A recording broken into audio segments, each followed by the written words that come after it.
The Galactic Council mocked a captured human Eldar until he declared war. Part 1, the Chamber of Judgment. The vast Galactic Council chamber loomed impossibly large, a cavernous amphitheater carved from a hollowed asteroid, housing representatives from over 3,000 spacefaring civilizations. Towering crystalline pillars stretched hundreds of meters high, bathed in the light of a distant dying star that filtered through transparent dome panels. In the center of this imposing chamber stood a solitary figure. Admiral James Harrington, 78 years old, silver-haired and unbowed despite his restraints.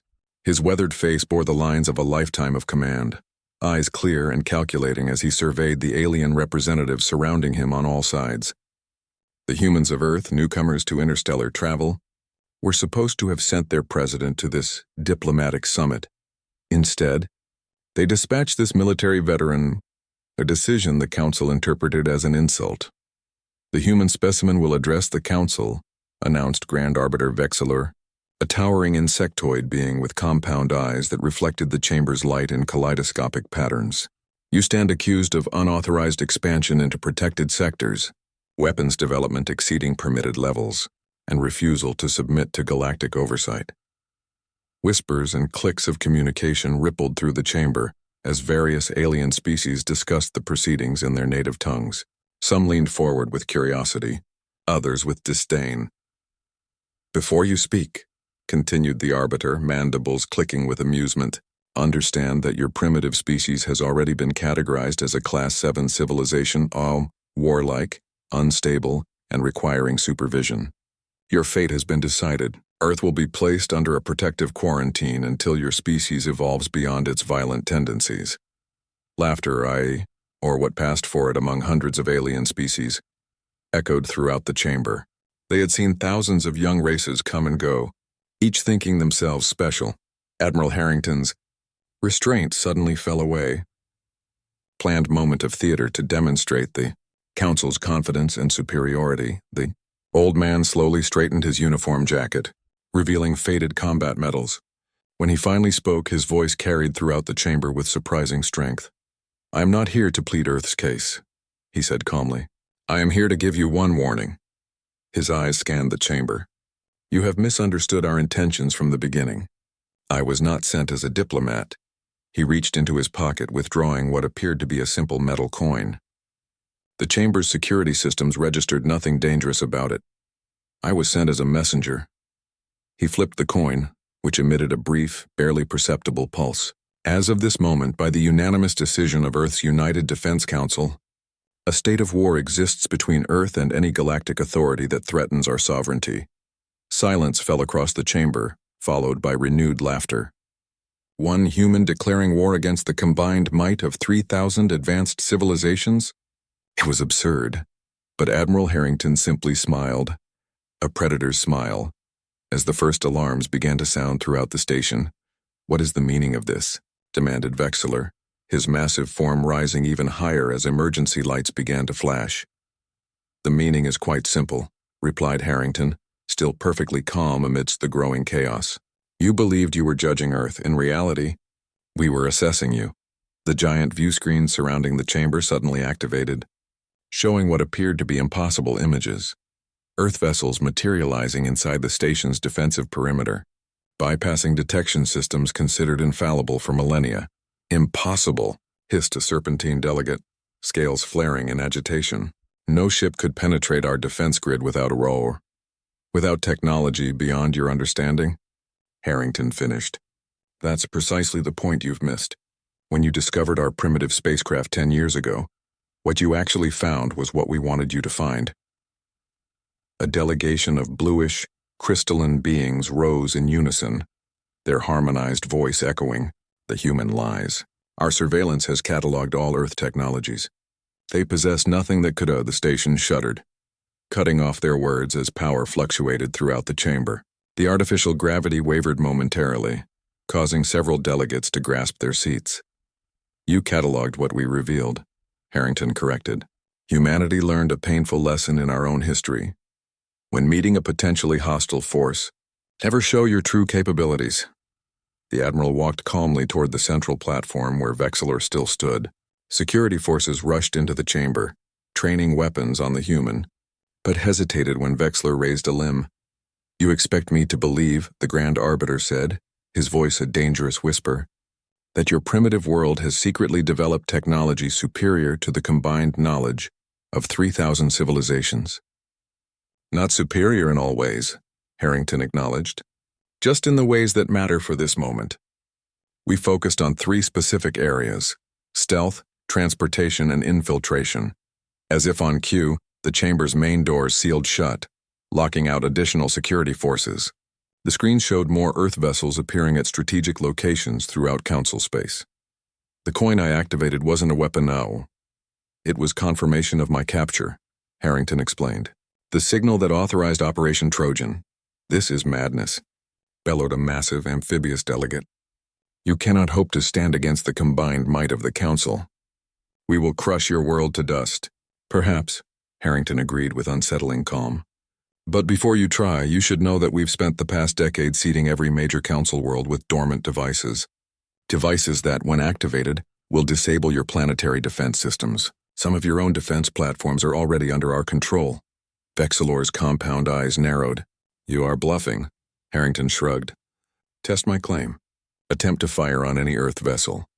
The chamber erupted in shouted orders as delegates commanded their military forces to respond.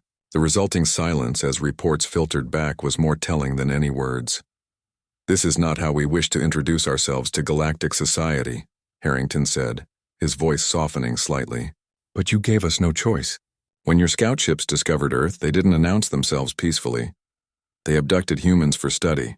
When we detected the abductions and responded, you labeled us hostile." A hushed conversation spread through the chamber as species that had been welcomed into the Council more recently exchanged knowing glances. "The Council has followed this pattern for millennia," Harrington continued. "You find a new species, test them without consent, and then judge them based on their reaction to what is, essentially, an invasion. Our methods ensure stability," Vexler insisted. "Without classification and control, chaos would reign across the galaxy." "Control is not peace," Harrington countered. "And stability built on subjugation is merely delayed conflict." The station shuddered again, more violently this time. The screens showed the impossible. Council defense platforms powering down throughout the system. "We came prepared for war," Harrington said, "but we prefer another path. I am authorized to offer terms." "Terms?" Vexler's mandibles clicked rapidly in what might have been disbelief or rage. "You dare to offer terms to the Galactic Council?" "I do," Harrington confirmed. "Because despite what you believe, humans don't want conquest or destruction. We want something you've denied countless species, the right to determine our own fate." The chamber grew quiet as the delegates realized the human was serious, and more importantly, that he spoke from a position of unexpected strength. "What terms do you propose?" asked a new voice. A small avian being stepped forward, identifying itself as Ambassador Neary from the Pentaxian Alliance, one of the younger species admitted to the Council. Harrington turned to address the entire chamber. "First, Earth will not be classified, quarantined, or restricted. Second, the Council will establish a new diplomatic protocol that respects the autonomy of newly discovered civilizations. Third, a complete audit of Council classification systems, conducted by a diverse committee including representatives from recently admitted species." "Outrageous," bellowed several of the elder race delegates. "Perhaps," agreed Harrington. "But consider the alternative. You can reject these terms and face a war unlike any the Council has seen. One fought not with fleets and armies, but with infiltration, sabotage, and targeted strikes against your command infrastructure. A war where your superior numbers and conventional weapons would prove largely irrelevant." The chamber fell into chaos as delegates argued among themselves.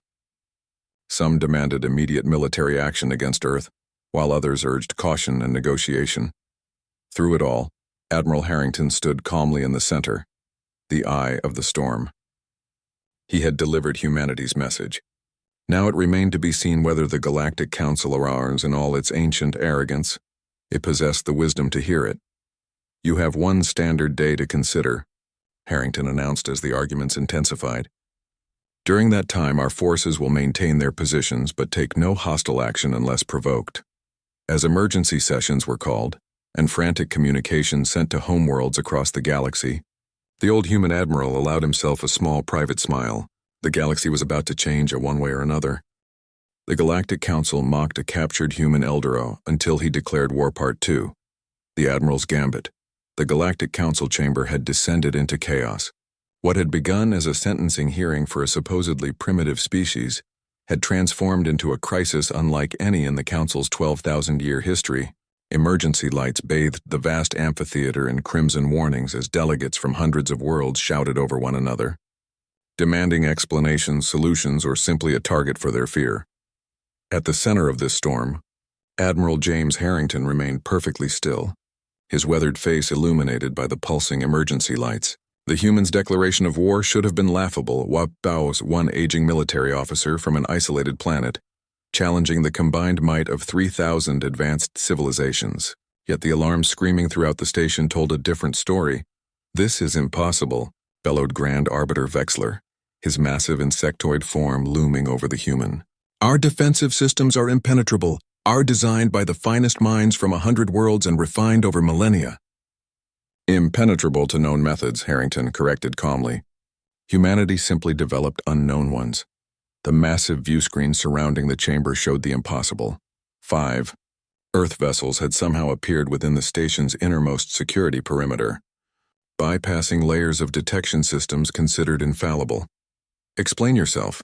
"Human," demanded Counselor Draz, a being composed of swirling gases contained within an ornate mechanical shell. "How have your ships penetrated our defenses?" "Phase shift technology," Harrington replied. "While your civilizations focused on conventional propulsion and energy shields, we explored alternative approaches to space-time manipulation." The stunned silence that followed was broken by a harsh, metallic laugh from a robotic delegate.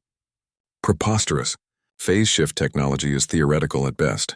Even our most advanced simulations suggest it would require energy outputs beyond what you believe possible for our primitive world." Harrington interrupted. "That was your first mistake. You judged our capabilities by what you allowed us to show you." The station shuddered as something massive emerged from what appeared to be a fold in space nearby. The view screens automatically adjusted to show a fleet of Earth vessels, materializing where no ship should be able to travel directly through what the Council had considered impenetrable space. "This can't be happening," whispered an avian delegate, feathers bristling in distress. "But it is," Harrington confirmed. "While you've been studying us, cataloging our weapons and visible technology, you failed to understand humanity's greatest strength, our paranoia." Security forces stormed into the chamber, training advanced weapons on the Admiral. Vexler raised a limb, stopping them from firing. "Explain," the Grand Arbiter commanded, his compound eyes reflecting the emergency lights. "From the moment your scout ships first approached Earth, we suspected your intentions," Harrington said. "When you began abducting humans for study rather than announcing yourselves peacefully, our suspicions were confirmed. Humanity has spent centuries imagining first contact scenarios and preparing for the worst." Harrington gestured to the screens, where more Earth ships continued to appear throughout Council space. "For 2 decades, we've been sending you diplomats or engineers, tacticians and intelligence officers who mapped every centimeter of your stations while appearing to negotiate in good faith." The Council erupted in outrage as Harrington's words sank in. "The coin I activated wasn't a weapon," he continued. "It was the final confirmation of my capture. It was the signal that authorized Operation Trojan." On the screens, delegates watched in disbelief as their own defense platforms powered down one by one. The station's shields flickered and failed. "You've declared war on 3,000 worlds," shouted a delegate from the back of the chamber. "Your species will be extinct within a week." "Perhaps," Harrington acknowledged. "But how many of your worlds will fall before that happens? The vessels you see are merely the first wave of ships we were willing to reveal. Our phase shift technology allows us to position weapons platforms near any strategic target in Council space." The chamber fell silent as the implications became clear. Conventional warfare relied on detecting enemy approaches. If humans could bypass those detection systems entirely— "You're bluffing," challenged Vexilor, though uncertainty had crept into his voice. "No species could develop such capabilities in secrecy." We've had phase shift technology for over a century, Harrington revealed. We developed it decades before your scouts ever discovered Earth. We've been watching the galaxy long before you found us. The station's artificial gravity fluctuated briefly. Throughout the chamber, delegates received frantic communications. From their homeworlds, Amir reports of human vessels appearing in orbit around critical planets throughout Council space.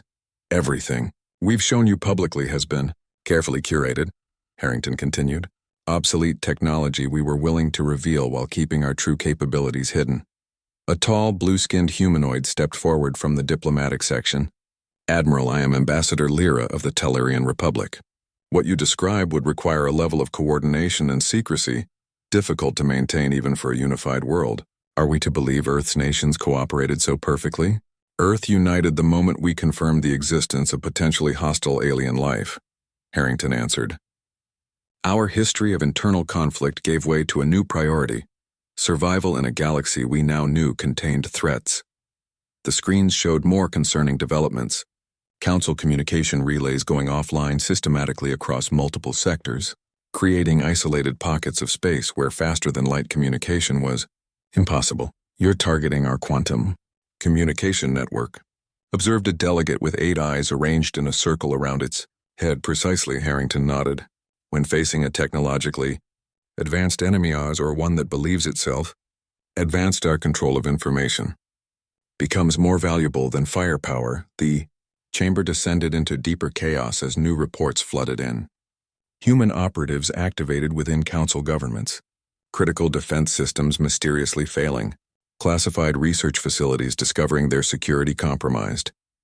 We've had sleeper agents integrated into your societies for generations, Harrington explained. Humans who volunteered to undergo genetic and cosmetic alterations to pass as members of various council races. Realization dawned on many delegates' faces. The rumors of phantom insurgents over the past decades, more dismissed as paranoia, had been real. Impossible, croaked an elder Melnarian, his translucent skin paling further. Our genetic scanners would have detected a... Your scanners search for known patterns, Harrington interrupted.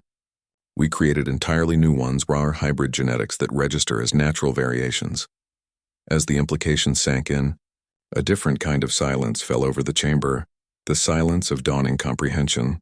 For centuries, humanity fought itself, Harrington continued, his voice taking on a teacher's tone. We perfected the art of war against the most dangerous opponent possible, other humans. While you've enjoyed millennia of relative peace under council rule, we've been testing ourselves against our own ingenuity. Vexilor's massive form seemed to deflate slightly. What do you want, human?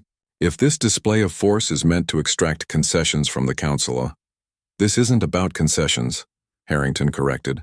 This is about fundamental reform. Your council claims to represent peace and stability, but what you've created is stagnation through control. He stepped toward the central platform, and the security forces tensed but did not fire. Your classification system for developing species isn't about protection, AR. It's about ensuring no race develops capabilities that might challenge council authority. A murmur ran through the chamber as delegates from younger species nodded in recognition. We don't want to destroy the Galactic Council, Harrington clarified. We want to transform it into what it claims to be, a true forum for cooperation rather than a mechanism for control. The station shuddered again as power fluctuated. Emergency systems engaged, bathing the chamber in low amber light. Even now you think this is about military conquest, Harrington said, shaking his head. It isn't. It's about breaking your stranglehold on galactic development. We've seen how you suppress technologies that threaten your controlled iris innovations that could have saved billions of lives across countless worlds. A delegate from a small, previously silent race stood. The human speaks truth, she announced, her voice trembling. Our medical advancements were classified as destabilizing technology and confiscated 3 centuries ago. Others joined in now, representatives from species who had suffered under the Council's selective technology embargoes and protective regulations. This moment was inevitable, Harrington told the assembly. If not by humanity's hand, then eventually by another species you underestimated. Vexilor's compound eyes fixed on the human. What are your terms? A complete reorganization of the council, Harrington replied without hesitation. Equal representation regardless of technological development stage. An end to the classification system that quarantines developing worlds. Technology sharing with appropriate safeguards rather than blanket suppression. The Galactic Council mocked a captured human Eldera until he declared war. Part 3. Dominoes of Empire. The massive Galactic Council chamber had transformed from a venue of judgment to a crisis command center. The grand amphitheater, carved from an ancient asteroid and home to the representatives of 3,000 civilizations, now hummed with frantic activity as the 24-hour deadline approached its final minutes. At the center of this storm of diplomatic chaos stood Admiral James Harrington, the silver-haired human whose declaration of war had stunned the galaxy. He watched calmly as the final grains of sand trickled through the primitive hourglass he had placed before them, a deliberately archaic symbol to remind the technologically superior council that time was a constant they could not control. "The deadline approaches," announced Grand Arbiter Vexilor, his towering insectoid form moving to address the chamber. "The council has deliberated for nearly a full cycle. We must now present our response to the human ultimatum." Holographic displays throughout the chamber showed real-time footage of human ships maintaining position throughout Council space, vessels that had appeared simultaneously using technology the Council had believed impossible. What had begun as mockery of a primitive species had become the greatest threat to galactic stability in 12 millennia. "Before you speak," Harrington said, raising a hand, "you should be aware of recent developments." He activated a small device on his wrist, and the chamber's main displays shifted to show new information. Council worlds where populations had taken to the streets demanding reform. Planetary governments publicly questioning the central authority. Defense systems continuing to fail across multiple sectors. "This isn't just about our military capabilities," Harrington explained. "Your own people are beginning to question a system they've taken for granted for centuries." Vexilor's compound eyes narrowed. "You claim to seek peace while fomenting rebellion across Council space. These disruptions are your doing." "We merely provided information," Harrington corrected. "Information your central authority has kept from most Council worlds. The truth about suppressed technologies, about species intentionally held back from development, about protective measures that serve only to maintain the power of the eldest races." The final grain of sand fell through the hourglass. The chamber fell silent. "Time has expired," Harrington announced. "What is the Council's response?" Vexilor's massive form seemed to straighten, gathering whatever dignity remained. "The Galactic Council has existed for 12,000 years. In that time, we have maintained peace across 3,000 worlds. We have prevented devastating wars, contained dangerous technologies, and ensured the survival of countless species. Your demand for instant reform threatens that stability." Murmurs spread through the chamber. Harrington remained silent, waiting. "However," Vexilor continued, mandibles clicking in what might have been reluctance, "recent events have demonstrated that change may be necessary. The Council proposes a period of transition, 5 standard years during which reforms will be gradually implemented." Admiral Harrington shook his head slowly. "Not acceptable. The changes begin now or not at all. You cannot expect to dismantle millennia of established order in a single day," protested a crystalline being, its faceted body flashing with agitation. "We don't expect to complete the process in a day," Harrington clarified. "But it must begin today, with concrete actions, not promises of future consideration." He turned to address the entire assembly. "Humanity doesn't seek to destroy the Council or to establish Earth as a new central authority. We seek to reform a system that has become corrupt through complacency, a system that claims to protect while it actually controls." The chamber erupted in a mixture of protests and support. Delegates from elder races demanded time for careful consideration, while representatives of younger species called for immediate change. In the midst of the chaos, a new voice cut through the noise, while calm, measured, and unexpectedly powerful. "Perhaps we should listen to what specific reforms the humans propose." The speaker was Ambassador Neri of the Pentaxian Alliance, one of the younger species admitted to the Council. Her small avian form seemed insignificant compared to the massive representatives of elder races, yet her words brought an immediate hush. Harrington nodded in appreciation. Our demands are simple.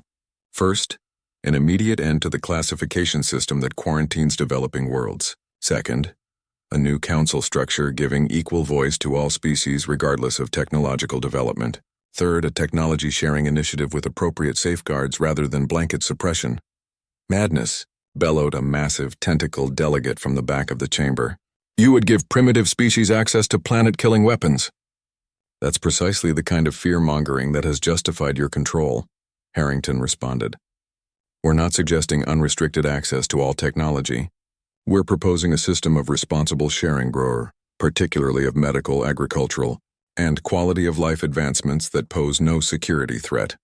He gestured to the screens, where footage showed protests continuing to grow on various council worlds. Your own populations are already demanding these changes, Harrington pointed out. We've simply accelerated an inevitable process. Vexler stepped forward again, his voice taking on a dangerous edge. And if we refuse? Will you destroy 3,000 worlds to enforce your vision of reform? We couldn't destroy your worlds even if we wanted to, Harrington admitted frankly. What we can do is disable your centralized control systems, expose the Council's secrets to every member world, and let your own people decide if this system still serves them. The statement sent shockwaves through the chamber. It was not a threat of conventional warfare. It was something far more dangerous, a threat to the very foundation of Council authority. How have you accessed such information? Demanded a delegate representing one of the secretive information ministries. We've had operatives integrated into your societies for generations, Harrington revealed again. Not just military personnel, but archaeologists, historians, and data specialists who have pieced together the true history of the Council, including the measures taken to suppress species that develop too quickly. On the screens, new information appeared, rather classified historical documents showing the deliberate sabotage of promising civilizations, the intentional introduction of conflicts to slow technological development, the suppression of medical advances that would have saved billions of lives. These records, Harrington continued, have been simultaneously transmitted to every Council world. Your populations are learning the truth even as we speak. The chamber descended into chaos as delegates received frantic communications from their homeworlds. The carefully maintained facade of benevolent oversight was crumbling in real time. You have destroyed 12,000 years of peace, accused an elder race representative, voice trembling with rage. Peace?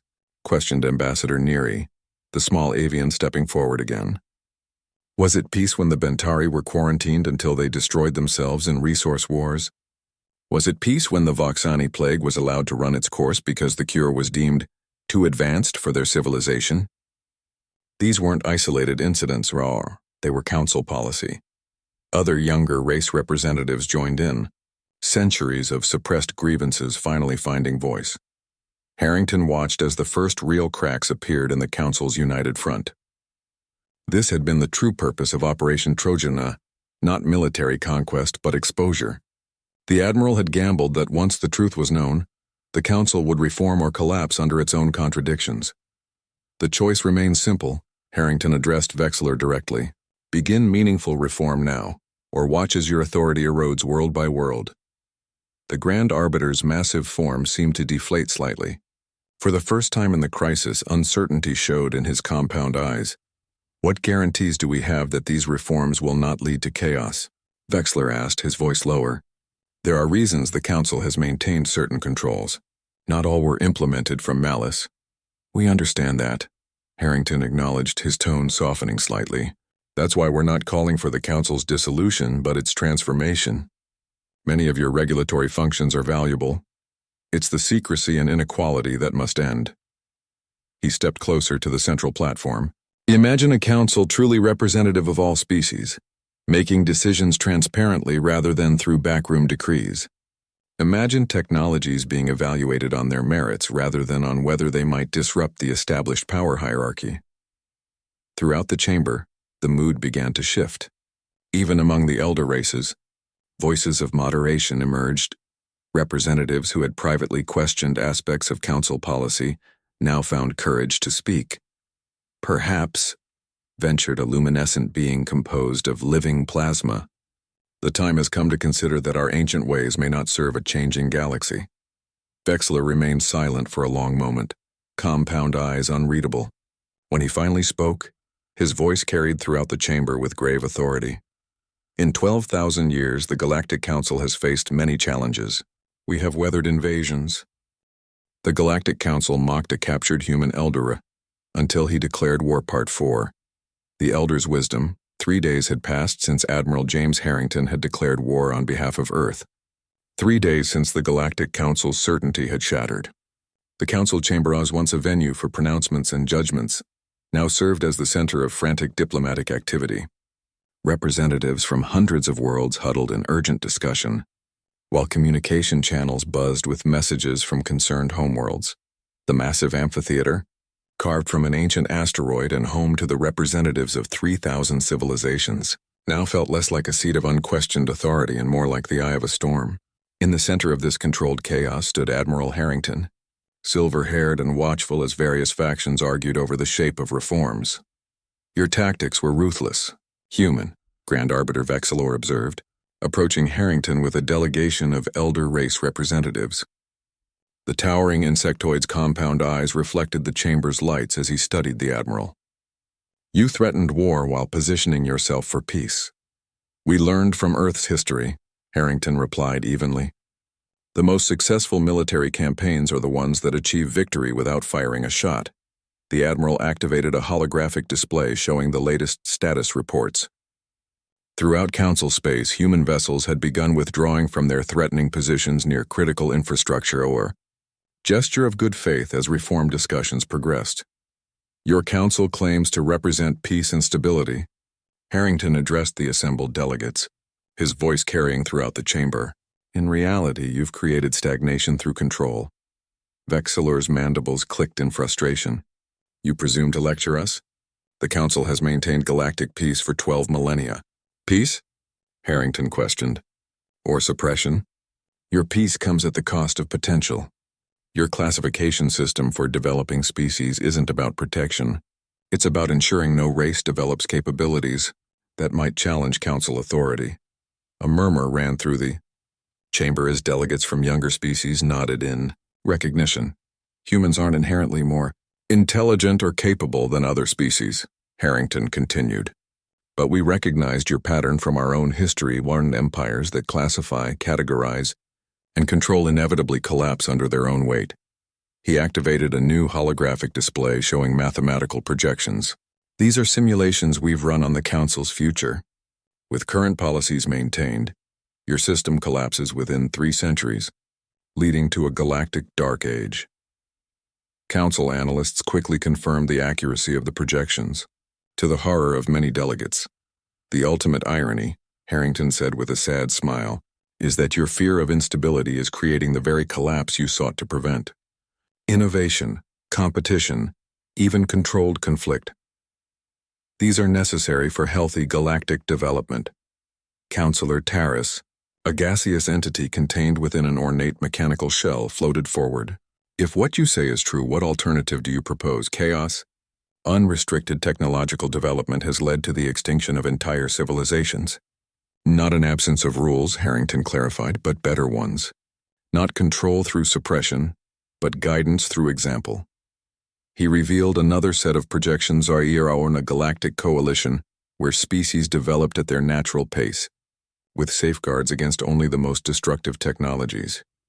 Humanity doesn't want to replace the Council, Harrington explained. We want to transform it into what it claims to be, a true forum for galactic cooperation, rather than a mechanism for control by the oldest species. As his words sank in, communications began flooding the chamber, not from human ships, but from dozens of worlds throughout Council space.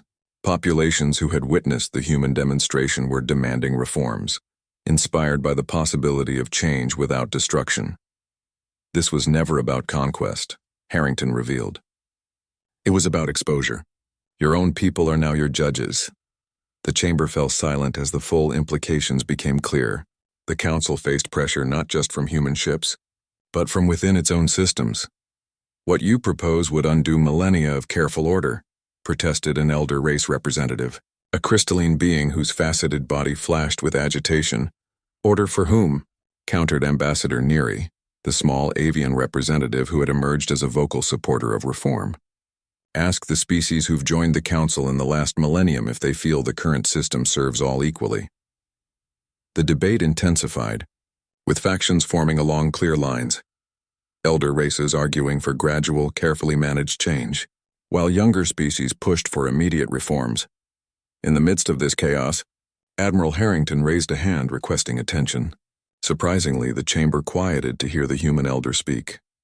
"There is something I haven't yet shared," Harrington said, his voice solemn, "something that may help you understand humanity's position more clearly." He activated a private communication device, and a moment later, a new holographic display appeared at the center of the chamber, showing historical footage from Earth's past. Images of devastating wars, environmental collapse, and social upheaval played in silence. "This is our history," Harrington explained. "Humanity nearly destroyed itself multiple times. We fought ourselves to the brink of extinction over resources, ideologies, and territory." The images shifted to show Earth's slow recovery, the rebuilding of societies, the healing of environments, the unification of previously warring nations. "We learned our lessons the hard way," Harrington continued, "and when we finally reached the stars, we carried those lessons with us. We understand the Council's fear of unrestricted development because we've seen its consequences firsthand." The Admiral's weathered face showed genuine emotion for the first time since his arrival. "But we also learned that suppression creates pressure, and pressure eventually explodes. True stability comes not from control, but from collaborative guidance, allowing species to develop while helping them avoid the worst mistakes." He gestured to the images of a unified Earth. "We fought our way to wisdom. When your scouts discovered us, we hoped to share that wisdom and to become partners rather than subjects. Instead, you classified us, restricted us, and prepared to quarantine us. You left us no choice but this demonstration." The chamber had grown unusually quiet. Even the most vocal opponents of reform seemed affected by the human's words. Grand Arbiter Vexilor stepped forward, his massive form moving with deliberate dignity. "Your species' history is not unique, Admiral. Many council races survived similar crucibles before achieving stability. Then why deny that journey to others?" Harrington questioned. "Why not share your wisdom rather than imposing your control?" The question hung in the air unanswered. "I propose a compromise," and offered a delegate who had remained silent until now. The speaker was Lord Dex of the Minervan Conclave, one of the moderate elder races. "A transitional period of 5 standard years, during which the Council will implement reforms in stages while maintaining safeguards against truly destructive technologies." Murmurs of consideration spread throughout the chamber. "The Reform Committee will be composed of representatives from all developmental classifications," Lord Dex continued, "with decisions requiring consensus rather than elder race approval. Classification restrictions will be immediately relaxed with complete revision within 2 years." The proposal gained momentum as more delegates voiced support. Even among the elder races, a recognition seemed to be dawning that change was inevitable. The only question was whether it would come through cooperation or conflict. Admiral Harrington watched carefully, assessing the sincerity behind the words. After a moment, he nodded. "Earth can accept these terms, provided implementation begins immediately and progress is transparent to all member worlds." He turned to address the entire assembly. "You fear chaos or that without your control the galaxy will descend into conflict. But consider this. Your system has created the very instability you feared. By suppressing development, you've ensured that when species do advance, they do so in secret, with suspicion rather than cooperation." Harrington gestured to the human ships shown on the monitors, now withdrawing from their threatening positions. "Our demonstration could have been an attack. The fact that it wasn't should tell you something about humanity's intentions. We don't seek to rule the galaxy, we seek to join it as equals, not subjects." Throughout the chamber, the mood shifted perceptibly. Where there had been fear and outrage, now there was thoughtful consideration. The human elder had not just threatened the council with force, he had challenged it with ideas. "The Reform Committee will convene immediately," announced Vexilor, making the decision official. "All council worlds will be notified of these proceedings and invited to submit representatives." The classification system will be suspended pending review. As the formal pronouncement was recorded, delegates broke into smaller groups to begin the practical work of restructuring a system that had remained largely unchanged for millennia. Ambassador Neary approached Admiral Harrington, her avian features expressing what might have been respect. The Galactic Council mocked a captured human Eldera, until he declared War Part 5. A new galactic dawn, the Galactic Council Chamber, transformed by the events of the past week, now hosted representatives from every known spacefaring civilization. Gone was the traditional hierarchy that had placed elder races at privileged positions near the center. Now the vast amphitheater held delegates arranged in a new configuration, one that reflected a fundamental shift in galactic governance. Light from a distant dying star filtered through the transparent dome panels illuminating the historic scene. What had begun as a sentencing hearing for a supposedly primitive species had become the foundation for the greatest transformation in 12,000 years of galactic history. Admiral James Harrington, no longer a prisoner but still the focal point of attention, stood at the center of the chamber. Human ships remained positioned throughout Council space, a reminder of the leverage Earth maintained, but their weapon systems had been powered down in a gesture of good faith. The Declaration of Reformed Principles before you, Harrington addressed the assembly, represents not a human victory, but a galactic awakening. Hovering above the central platform was a holographic display of the document drafted by a coalition of species from across the development spectrum. It outlined a new approach to interstellar relations, technological sharing with appropriate safeguards, self-determination for all sentient species, and a governance structure based on contribution rather than age. Grand Arbiter Vexlor, who had survived multiple attempts to remove him from power during the crisis, stepped forward. His once imperious posture was now measured, respectful. For 12,000 years, he began, compound eyes reflecting the chamber's light. The council believed itself to be the pinnacle of civilization. We categorized, regulated, and controlled our all in the name of stability. A ripple of agreement passed through the elder species representatives. What the humans have shown us, Vexlor continued, is that true stability comes not from control, but from adaptive resilience. Not from suppressing change, but from channeling it. Harrington nodded in acknowledgement. Earth has never sought to rule. We've simply refused to be ruled. There's a profound difference. The chamber's displays showed images from across council space. Former adversaries beginning cooperative ventures. Restricted technologies being evaluated for controlled release. Species long suppressed finally gaining a voice in galactic affairs. This was the true purpose of our war, Harrington explained.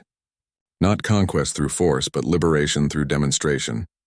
Humanity's greatest weapon has always been our capacity to imagine different futures and then make them reality. Ambassador Neary, the small avian representative who had emerged as a leading voice for reform, stepped onto the central platform. I motion that the Declaration of Reformed Principles be put to immediate vote, she announced, her voice carrying surprising authority throughout the vast chamber. The voting process itself reflected the new reality. Where once the elder races had held weighted votes that could override dozens of younger species, now each civilization received equal input. The results appeared on the massive screens surrounding the chamber, updating in real time as representatives registered their positions. As the final votes were tallied, a hushed anticipation fell over the assembly. The declaration had passed with overwhelming support, only a small faction of the most conservative elder races standing in opposition. A cheer erupted throughout the chamber, a cacophony of sounds as diverse as the species present. What many had feared would be a day of war had instead become a moment of unprecedented unity. Lord Dex of the Minervan Conclave stepped forward, his crystalline form catching the light. Let the historical record show that on this day, the Galactic Council was not destroyed but reborn. The reforms we undertake are not concessions extracted by force but corrections long overdue. The chamber's mood was solemn yet hopeful as the practical implementation began. Working groups formed to address specific aspects of the transformation of star technology sharing protocols, revision of the classification system, restructuring of council governance.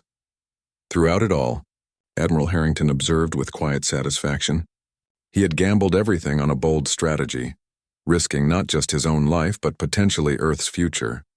The gambit had succeeded beyond expectations. "Admiral," called a voice from the crowd. A reptilian delegate approached, scales gleaming under the chamber lights. "My world was classified as developmental category 4A prohibited from expanding beyond our home system, despite achieving faster-than-light travel centuries ago. Thanks to your actions, that restriction has been lifted. How can we repay this debt?" Harrington shook his head.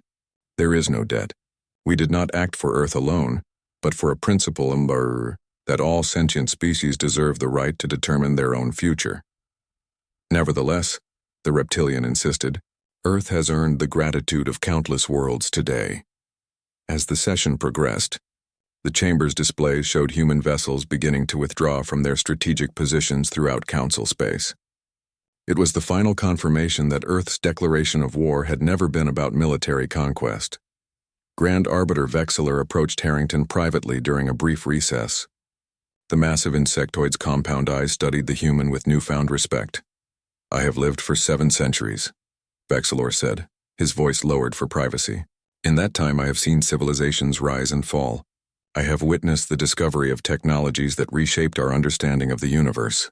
Yet never have I seen change of this magnitude achieved so peacefully. Sometimes the threat of force accomplishes what force itself cannot," Harrington replied, "especially when combined with truth." "You could have destroyed us," Vexillor observed. "Your phase shift technology gave you the ability to bypass our most sophisticated defenses. You could have crippled the Council permanently, rather than temporarily demonstrating your capabilities." "To what end?" Harrington asked. "Destruction is easy. Building something better, that's the real challenge." The Grand Arbiter's mandibles clicked thoughtfully. "There is wisdom in your species that we nearly lost through our arrogance." As the session resumed, Harrington was invited to address the Reformed Council one final time before returning to Earth. "The galaxy stands at a crossroads," he told the assembled delegates.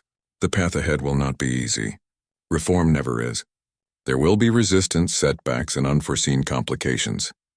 The chamber was silent, attentive to the human elder's words. "But if we maintain the principle that guided these changes and that all sentient beings deserve self-determination, then whatever challenges arise can be met with collective wisdom, rather than centralized control." He gestured to the Declaration of Reformed Principles, still displayed prominently. "This document is not perfect. No single document could encapsulate the complexity of thousands of diverse civilizations, but it represents something profound. It rears a commitment to evolution rather than stagnation." The Admiral's weathered face showed genuine emotion as he continued. "Earth did not come to the stars seeking conflict. We came with hope, a hope that the galaxy might contain not just new worlds to explore, but new ideas to share. When your scouts first discovered our planet, we imagined joining a community of worlds united by curiosity and cooperation." His expression hardened slightly. "Instead, we found a hierarchy that classified us as primitive and prepared to restrict our development. We found a system that suppressed innovation in the name of stability. A stability that primarily benefited those already in power." Throughout the chamber, delegates from younger species nodded in recognition of this truth. "Today marks not an ending, but a beginning," Harrington concluded. "Not Earth's victory, but a victory for the ideal that has driven humanity's best moments. That we achieve more through cooperation than through domination." As the human elder finished speaking, the chamber erupted in approval. A chorus of voices, some harmonic, others discordant, but united in acknowledgement of a new path forward. The formal session concluded with the establishment of the Transition Authority, diverse group charged with implementing the reforms over the coming years. Admiral Harrington, having completed his mission, prepared to return to Earth with news of their unexpected success. As he was about to depart, a young delegate from a recently contacted species approached. The being, humanoid but with iridescent skin that shifted colors with her emotions, looked at him with obvious curiosity. "The stories will say you declared war," she said, "but you never fired a shot. Was that always the plan?" Harrington smiled, the first genuine smile he'd shown since arriving at the council station.